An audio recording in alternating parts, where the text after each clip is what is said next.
Hello guys, मैं हैदर अब्बास और आज हम माइक्रो इकोनॉमिक्स चैप्टर 1 के दो सबसे इम्पोर्टेंट टॉपिक्स को समझेंगे। स्कैरसिटी और अपॉर्चुनिटी को स्टेप बाय स्टेप सिंपल तरीके से समझेंगे।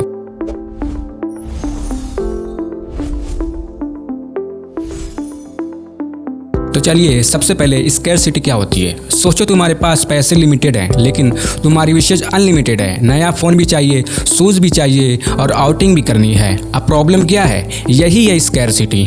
अगर इसकी डेफिनेशन की बात करें तो देखो, scarcity means when resources are limited but human wants are unlimited. यानी स्कैरसिटी का मतलब क्या होता है? जब रिसोर्सेज लिमिटेड होते हैं लेकिन इंसान की ज़रूरतें अनलिमिटेड होती है। एग्जाम्पल से समझो, मान लो तुम्हारे पास सिर्फ 1000 हैं, लेकिन तुम्हें 3 चीज़ें खरीदनी है, शूज़, हेडफोन और बैग। अब तुम सब कुछ तो ले नहीं सकते, तुम्हें चूज करना पड़ेगा। यही सिचुएशन स्कैरसिटी क्रिएट करती है। स्कैरसिटी हमें मजबूर करती है कि हम क्या चॉइसेस ले, क्योंकि रिसोर्सेस लिमिटेड हैं और वांट्स अनलिमिटेड। स्कैरसिटी सिर्फ पैसों की नहीं होती, टाइम भी लिमिटेड है, रिसोर्सेज भी लिमिटेड है, लेकिन डिजायर वो कभी खत्म नहीं होती।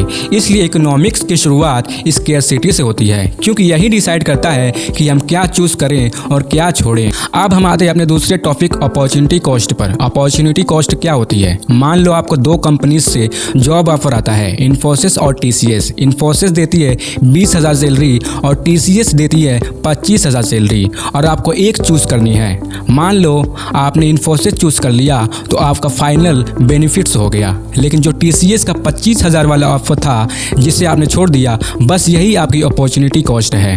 अगर इसकी डेफिनेशन की बात करें तो देखो, to take advantage of one chance the producer must forgo the other companies. यानी किसी एक मौके का फायदा उठाने के लिए प्रोड्यूसर को दूसरे मौकों को छोड़ना पड़ता है। देखो, सिंपल लैंग्वेज में जो बेस्ट ऑप्शन हम छोड़ देते हैं वही हमारी अपॉर्चुनिटी कॉस्ट होती है। देखो, स्कैरसिटी हमें चॉइसेस लेने पर मजबूर करती है और हर चॉइसेस के साथ आती है अपॉर्चुनिटी कॉस्ट। यही है इकोनॉमिक्स का बेस कंसेप्ट।